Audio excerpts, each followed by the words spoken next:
సంవత్సరాల తరబడి ఎన్ని మందులు వాడినా మీ మోకాల నొప్పులు తగ్గట్లేదా? ప్రాణ పెయిన్ క్లినిక్ లో అత్యాధునిక చికిత్స.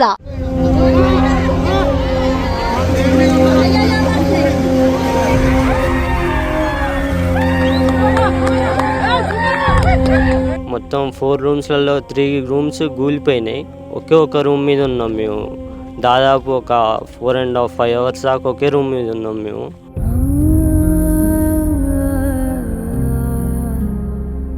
నీకు ఫోన్ చేస్తుంటే అసలు కొన్నిసార్లు ఫోన్ పోలేదు, కొన్నిసార్లు ఫోన్ ఎత్తలేదు. తర్వాత స్విచ్ ఆఫ్ వచ్చింది. ఇంకా తర్వాత వచ్చి చూస్తే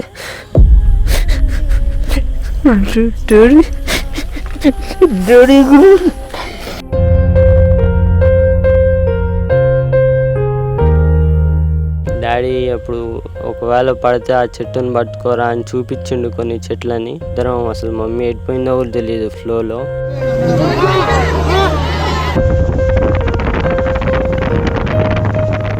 వాళ్ళది అన్నీ ఉన్న పండంటి కాపురం. ఆ కాపురం ఒక్కసారిగా చిత్రమైపోయింది. అసలు వీళ్ళ చదువులు అయిపోతున్నాయి, నెక్స్ట్ మా భవిష్యత్తు బాగుంటుంది, వాళ్ళిద్దరికీ జాబ్స్ వస్తాయి, నెక్స్ట్ మా మంచి రోజులు అని ఆ భార్యాభర్తలు ఎన్నో కలలు కన్నారు.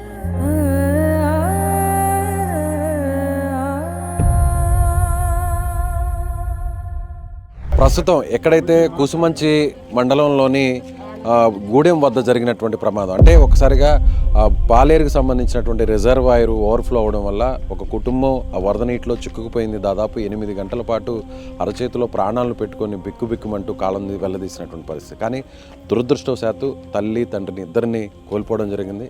కానీ అందులో కొంత అదృష్టవశాత్తు మన ముందున్నటువంటి షరీఫ్ ప్రాణాలతో బయటపడ్డాడు. నిజంగా తల్లిదండ్రులు కళ్ళ ముందే కొట్టుకుపోవడం అనేది ఎవ్వరికి కూడా జీవితంలో అలాంటి బాధాకరమైన సంఘటన రాకూడదు.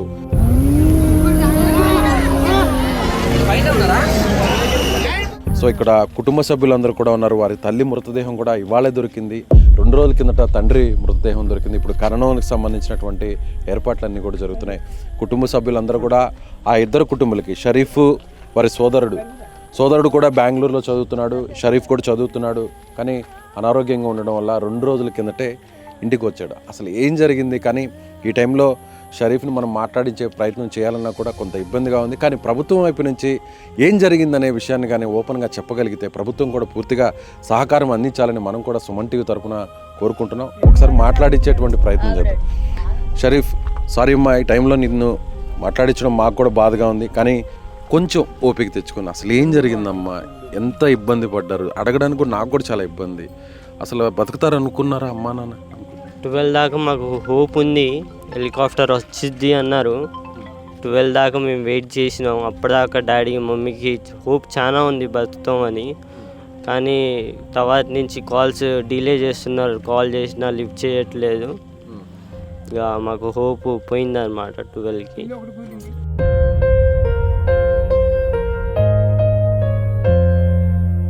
మామూలుగా మీరు ఇంట్లో పడుకో ఉన్నారా? మీకు ఎన్ని గంటలకి ఫ్లడ్ వస్తుందని మీకు తెలిసింది? అసలు ఏం జరిగింది కొంచెం వివరించగలవా? మాకు ఎవరు ఇన్ఫర్మేషన్ అయితే ఇవ్వలేదు ఇంతగానో వస్తుందని. అరౌండ్ 5:30కి మేము బయట చూసినప్పుడు రోడ్డు మీదకి నీళ్ళు వచ్చేసినాయి. అప్పటికే మేము బయటికి వెళ్దామని బ్యాగ్ సర్దుకున్నాం ఉదయం 5:30కి. అయితే బయటికి వెళ్దాం అనుకున్నప్పుడు మా ఇంటి గేట్ల దగ్గర అప్పటికే ఫ్లో వచ్చేసింది అనమాట. వాటరు బయటికి వెళ్ళకుండా కొట్టేసింది దారి. అప్పటికే బయటికి వెళ్ళేది కాలేదు మేము. ఇక అప్పటి నుంచి ఇక మొదలుపెట్టినాం, ఊరోళ్ళకి ఫోన్లు చేస్తున్నాం, ఇరికినాం మమ్మల్ని కాపాడాలని. అప్పటి నుంచి 7 దాకా ఫోన్లు చేస్తూనే ఉన్నాం, కిందే ఉన్నాం. అప్పటిని ఫ్లో సడన్గా పెరిగినాయి అన్నమాట. ఫ్లో పెరిగినప్పుడు మేము ఇక ఇల్లు ఎక్కుదాం అనుకున్నాం. ఇల్లు ఎక్కినాం, మమ్మీ, నేను, డాడీ 3 మొబైళ్ళు తీసుకొని, నాయి డాడీ ఇక అందరికి ఫోన్లు చేసి వెయిట్ చేస్తూ ఉన్నాం మేము, ఎవరన్నా వస్తారా అని హెల్ప్కి. 5 గంటలకి ఫ్లడ్ వచ్చింది అంటున్నారు. మీరు బిల్డింగ్ పైకి, అంటే ఇంటి పైకి ఎన్ని గంటలకు ఎక్కారు మీరు? అరౌండ్ 7:30 8కి. 8 నుంచి మీరు కాల్స్ చేస్తూ ఉన్నారు? కాల్స్ చేస్తూనే ఉన్నాం.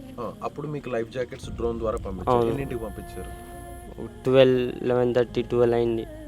ఆ తర్వాత జాకెట్స్ వేసుకున్నారా?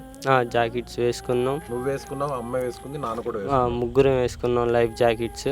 తర్వాతకి అరౌండ్ 1:30కి మాది మొత్తం 4 రూమ్స్లలో 3 రూమ్స్ కూలిపోయినాయి. ఒక రూమ్ మీద ఉన్నాం మేము.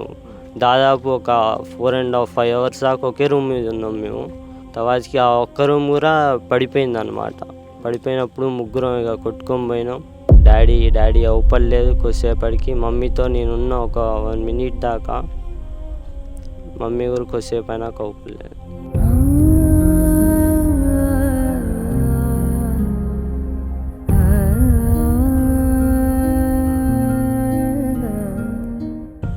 అమ్మ నీతో పాటే ఉన్నిందా కొద్దిసేపు కూడా? కొద్దిసేపు ధైర్యం చెప్పావా? నువ్వేమన్నా అమ్మకి ధైర్యం చెప్పావా? అమ్మ కూడా నీకేమన్నా ధైర్యం చెప్పింది? డాడీ అవపడపోయి మమ్మీ డాడీని చూడరా అన్నది. నేను డాడీ అని మొత్తుకున్నా ఒక 2-3 సార్లు. డాడీ రిప్లై రాలేదు వీటి నుంచి. ఫ్లో ఎంత ఎక్కువగా ఉన్నిందమ్మా? అంటే అమ్మ పక్కనే ఉన్నింది కదా, పట్టుకోలేకపోయావు అమ్మని? లేదు, పట్టుకోలేనంత ఫ్లో ఉంది. ఫ్లో చాలా ఎక్కువ కదా. మరి పైన నీటి పైన తేలుతారు కదా? తేలాము. డాడీ ఇరుక్కున్నా అన్నారు చెట్లో. మరి ఇద్దరం అసలు మమ్మీ ఎడిపోయిందో కూడా తెలియదు ఫ్లోలో. అప్పుడు ఆ 8 గంటలు అరచేతుల్లో ప్రాణాలు పెట్టుకొని ముగ్గురు కూడా మాట్లాడుకుంటూ ఉంటారు.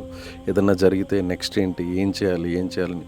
ఎలా అయినా అమ్మ నాన్న ముగ్గురు బతుకుతారనే నమ్మకంలో ఉన్నారా అమ్మ నాన్న? ఉన్నారు. అమ్మలో హోప్ హెలికాప్టర్ వస్తుంది, మనం ఇలా కాపాడుతారేమో అని ఇప్పటిదాకా హోప్ ఉంది మాకు. 12-12:30 దాకా కూడా. కానీ 12కి అయిపోయింది. మా ఉన్న రూమ్ కూడా కూలేటట్టుందని మాకు అర్థమైపోయింది. అప్పుడు ఏమన్నా నాన్న ఏమన్నా మీతో చెప్పడం జరిగిందా? అమ్మ ఏమన్నా నీతో కొన్ని మాటలు ఏమన్నా చెప్పడం జరిగిందా? ఇలా ఏదన్నా జరిగితే తర్వాత ఎలా ఉండాలి, కాపాడుకోవాలి, ఒకరినొకరిని ఎలా కాపాడుకోవాలి, ఏదైనా చెట్టును పట్టుకోవాలి, కొమ్మలను పట్టుకోవాలి, అట్లా ఏమన్నా మాట్లాడుకున్నారు ముగ్గురు ఏమన్నా? డాడీ అప్పుడు ఒకవేళ పడితే ఆ చెట్టును పట్టుకోరా అని చూపించిండు కొన్ని చెట్లని. అమ్మ చాలా ధైర్యంగా ఉంది అన్నారు. అమ్మ కూడా మినిస్టర్తో మాట్లాడారు, పొంగులేటి శ్రీనివాసరెడ్డి గారితో. ఖచ్చితంగా హెలికాప్టర్ వస్తుంది, అలాగే మినిస్టర్ గారు కూడా ఖచ్చితంగా తీసుకొస్తామని హామీ ఇచ్చారు అని చెప్తున్నారు. అమ్మ చాలా ధైర్యంగా ఉన్నిందంట కదా చివరాఖరి వరకు కూడా? అంత ధైర్యంగా అయితే లేదు మమ్మీ చాలా భయపడుతూనే ఉంది పైన, మనం ఉంటామో ఉండమో అని. నువ్వేమనుకున్నావు నాన్న? నువ్వేమనుకున్నావు? బతుకుతారులే అమ్మ నాన్న అనుకున్నావా? బతుకుతానని అనుకున్నా నేను చివరి దాకా కూడా. ఇలా జరుగుతుందని జీవితంలో ఊహించారు ఎప్పుడైనా? నాన్న మంచి వ్యాపారం చేసుకుంటున్నాడు, నువ్వు బ్రదర్ కానీ నువ్వు కానీ మంచిగా చదువుకుంటున్నారు, ఒక మంచి పొజిషన్లో ఉంటారు ఫ్యామిలీ అంతా.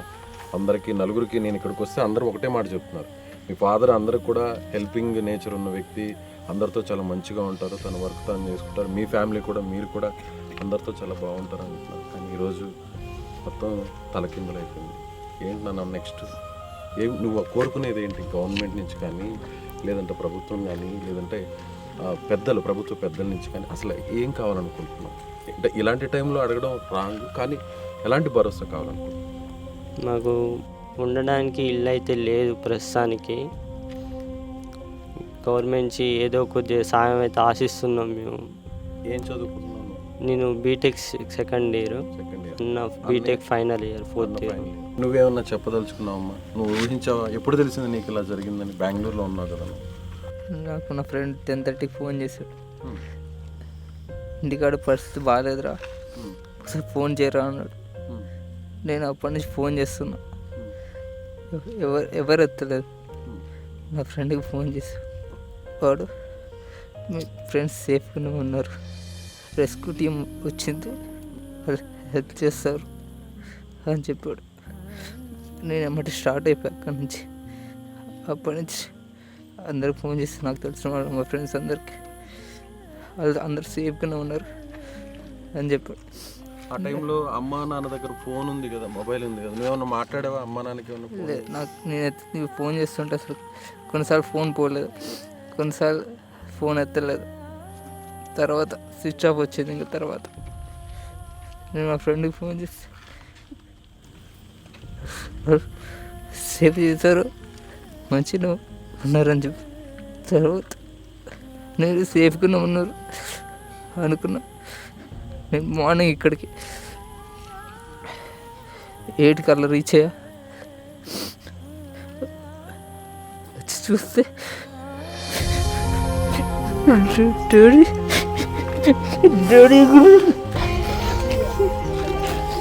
ధైర్యంగా ఉండాలమ్మా, ధైర్యంగా ఉండాలన్న. పెద్దవాడు నువ్వే, తమ్ముడికి నువ్వు సపోర్టింగ్గా ఉండాలి. నువ్వు ఒక్కసారిగా నిన్ను తాళ్లతో కాపాడారు కదా, అప్పుడు కొట్టుకుపోతున్నప్పుడు నువ్వన్నా సేఫ్ అవుతావు అని అనుకున్నావు అప్పుడు? నేను హోప్ అయితే ఉంది నాకు. మనుషులు అవపడుతున్నారు జనాలు, వాళ్ళు చేతులెక్కి సైకిల్ చేస్తున్నారు ఇటురా ఇటురా అని. వాళ్ళు లాస్ట్లో నేను అవపడ్డాను, వాళ్ళు నన్ను గుంజారు ఎమ్మటే బయటికి. అవపడ్డా వెంటనే గుంజిగా నువ్వేమన్నా వాళ్ళ వైపు వెళ్ళే ప్రయత్నం ఏమన్నా చేసావా, లేదంటే ఆ ప్రవాహంలో నువ్వే అటువైపు కొట్టుకొని వచ్చావు? ఫ్లోనే నెట్టేసింది నన్ను, ఫ్లోనే అక్కడ దాకా నెట్టేసింది. నీకు స్విమ్మింగ్ వచ్చా? లేదు, స్విమ్మింగ్ అమ్మకు నాన్నకు కూడా రాదు. నాన్నకు వచ్చు, మమ్మీకి రాదు. కానీ నాన్నకు స్విమ్మింగ్ వచ్చినా కూడా చెట్టులో ఇరుక్కుపోయాడు. అవును. నిజంగా చాలా బాధాకరం. షరీఫ్ వాళ్ళ సోదరుడు ఇద్దరు కూడా అన్నదమ్ములే మిగిలారు చివరికి. చిన్నప్పటి నుంచి అమ్మా నాన్న ఇద్దరిని ఒక మంచి ప్రయోజకులు చేసి వారి భవిష్యత్తుకు బంగారు బాటలు వేయాలని ఒక్కొక్క మెట్టు ఎక్కుతూ ఒక్కొక్క రాయిని పేర్చుకుంటూ మంచిగా వ్యాపారం చేసుకుంటూ వచ్చారు. మరికొన్ని సంవత్సరాల్లో ఇద్దరు కూడా ఒక మంచి ఉద్యోగాల్లో సెటిల్ అవుతారు. తల్లిదండ్రులు కూడా ఇద్దరిని ఎంతో సంతోషంగా చూడాలనుకున్నారు. కానీ విధి ఒక్కసారిగా మొత్తం జీవితాన్ని అంతా తలకిందులు చేసింది. ఇద్దరు మాట్లాడుతుంటే, షరీఫ్ మాట్లాడుతుంటే ఒకవైపు ఒక బాధ కలుగుతుంది. వారి సోదరుడు అంటే చివరకు అమ్మా నాన్న నేను వచ్చేంత వరకైనా కాపాడుతారేమో, బయటపడతారేమో, ఇన్ని గంటలు ఉన్నారు కదా, రెస్క్యూ టీమ్ ఏదన్నా హెల్ప్ చేసి వాళ్ళని సేవ్ చేస్తుందేమో అనుకున్నాడు. కానీ ఇక్కడికి వచ్చాక తండ్రి మృతదేహాన్ని చూశాడు. తల్లి మృతదేహం 2 రోజుల వరకు కూడా దొరకనటువంటి పరిస్థితి. ఒక్కసారిగా ప్రకృతి, ఒక్కసారిగా ప్రళయం లాంటిది వస్తే జీవితాలు ఏం జరుగుతాయనే దానికి యాకూబ్ కుటుంబం ఒక ఉదాహరణగా మనం చెప్పవచ్చు. సో ప్రభుత్వం వీరికి అండగా నిలబడాలి, ఎవరైనా దాతలు కూడా ముందుకు రావాలి. ₹1,00,00,000 వరకు వాల్యూ చేసేటువంటి వీరు ఆస్తులు మొత్తం కొట్టుకుపోయాయి, ₹1 కూడా మిగలలేదు. అప్పటి వరకు ఎంతో సంతోషంగా అక్కడ మనం చూసాం, కారు ఉంది, ట్రాక్టర్స్ ఉన్నాయి, బైక్ ఉన్నాయి, అలాగే వాల్యుబుల్ థింగ్స్ అన్నీ కూడా ఉన్నాయి. అన్నీ కొట్టుకుపోయాయి, ఏం మిగలలేదు, చివరాఖరికి ఏం మిగలలేదు. ఆ చిన్నారిని అడిగితే ఏమంటున్నాడంటే, నేను చదువుకుంటున్నాను, గవర్నమెంట్ మేము ఉండడానికి ఇల్లు కూడా లేదు, ఒక ఇల్లు లాంటిది ముందు ఒక జాగా చూపించండి చాలు అంటూ కూడా ఆ షరీఫ్ కోరుతున్నటువంటి పరిస్థితి. సో అందరూ కూడా వీరిని అడుగుదాం, ఏం చేస్తే బాగుంటుంది, ఈ పిల్లలకి ఏం చేస్తే బాగుంటుంది, ఈ ఫ్యామిలీకి ఏం చేస్తే బాగుంటుంది అనేది ఇక్కడ ఉన్న వారిని అడిగి తెలుసుకుందాం. ఇప్పుడు వాళ్ళు అది పట్టాపొలం అండి, అయినా కానీ అక్కడ ఉండటానికి ఎలాంటి కన్వీనియంట్ లేదు. ఎందుకంటే ఆ సింహం మళ్ళీ ఎప్పుడు వచ్చి మీద పడి మింగిద్దో తెలియదు. ఇంకొకటి ఆ ఫ్లడ్ వల్ల బాగా ఒక 10 అడుగుల లోతు వరకు గుంటపడిపోయింది. వాళ్ళకి పక్కా ఇల్లు నిర్మాణం లాంటిది ఏదైనా చేసి ఇద్దరు పిల్లలకి, తర్వాత వాళ్ళు ఇద్దరు ఇంకొకటి ఏంటంటే పెద్ద బాబుది ఈ సంవత్సరంతో ఫైనల్ ఇయర్ అయిపోద్ది, చిన్న అబ్బాయిది ఇంకా 3 సంవత్సరాలు కంటిన్యూ చేయాలి చదువు. ఆ ఇద్దరికి చదువుకు సంబంధించిన పూర్తి భరోసా అనేది ప్రభుత్వం కల్పించాలి.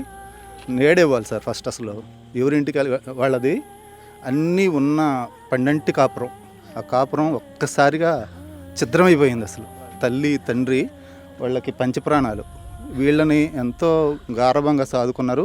వీళ్ళ చదువులు అయిపోతున్నాయి, నెక్స్ట్ మా భవిష్యత్తు బాగుంటుంది, వాళ్ళిద్దరికీ జాబ్స్ వస్తాయి. పెద్ద అబ్బాయి ఫస్ట్ ఉద్యోగం వచ్చింది, తర్వాత చిన్న ఆయన చదువు అయిపోద్ది, ఆయనకి ఉద్యోగం వచ్చింది, నెక్స్ట్ మా మంచి రోజులు అని ఆ భార్యాభర్తలు ఎన్నో కలలు కన్నారు.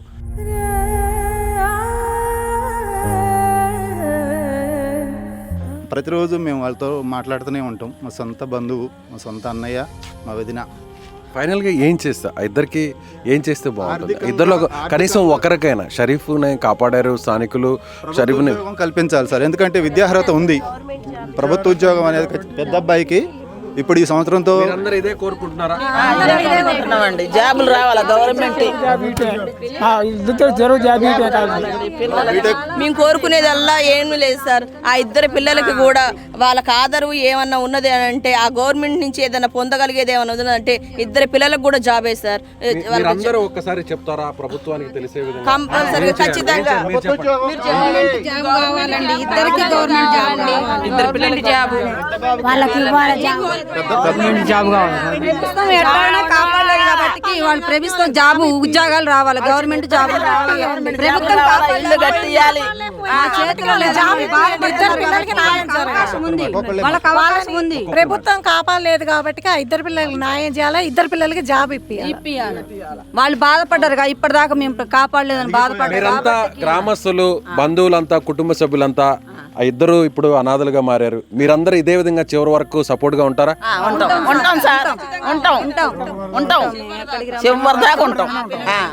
చివరి లాస్ట్ దాకా చివరి వరకు ఉండాల్సిన బాధ్యత మాకుంది. న్యాయం జరిగేది తర్వాత మా పిల్లలకి అండలేదు.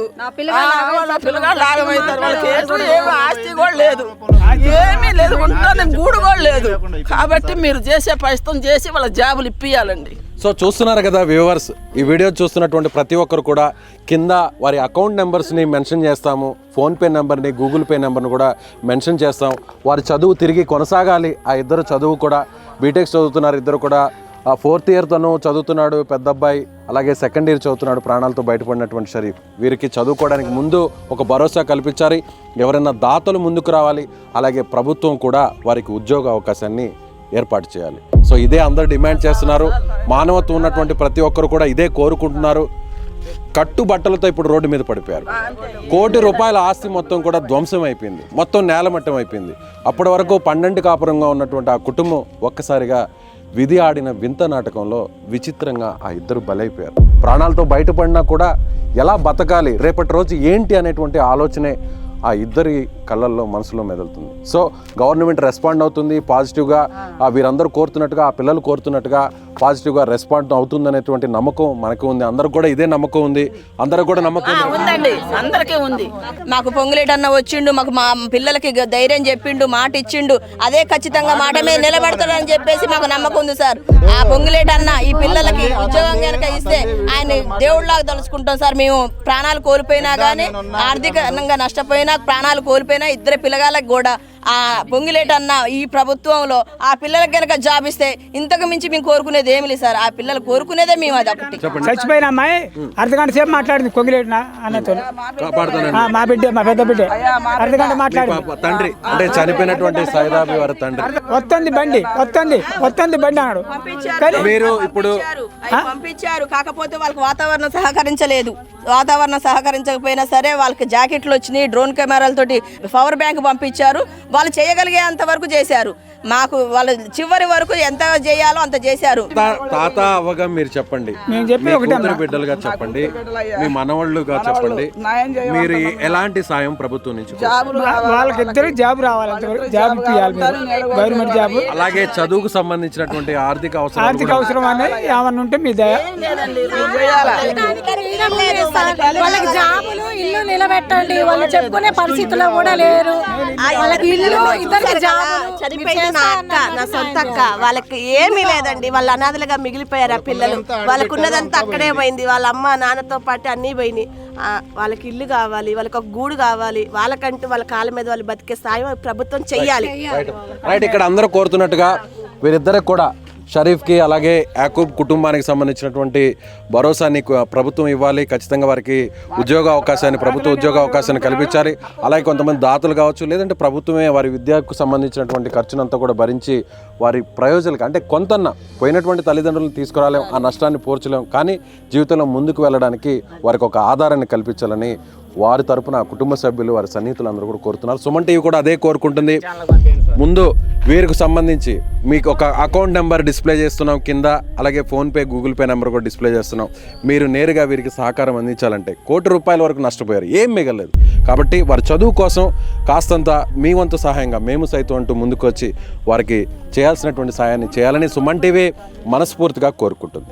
కెమెరామెన్ సాయితో విజయ్, సుమన్ టీవీ, ఖమ్మం నుంచి.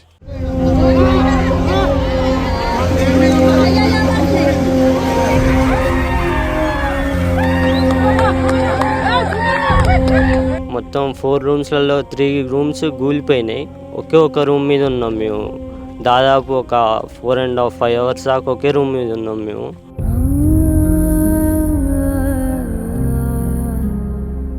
నీకు ఫోన్ చేస్తుంటే అసలు కొన్నిసార్లు ఫోన్ పోలేదు, కొన్నిసార్లు ఫోన్ ఎత్తలేదు. తర్వాత స్విచ్ ఆఫ్ వచ్చింది. ఇంకా తర్వాత వచ్చి చూస్తే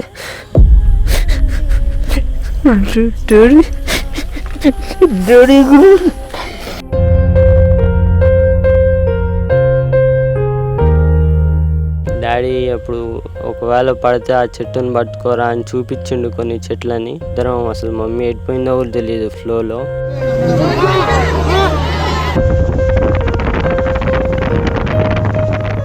వాళ్ళది అన్నీ ఉన్న పండంటి కాపురం. ఆ కాపురం ఒక్కసారిగా చిత్రమైపోయింది అసలు. వీళ్ళ చదువులు అయిపోతున్నాయి, నెక్స్ట్ మా భవిష్యత్తు బాగుంటుంది, వాళ్ళిద్దరికీ జాబ్స్ వస్తాయి, నెక్స్ట్ మా మంచి రోజులు అని ఆ భార్యాభర్తలు ఎన్నో కలలు కన్నారు.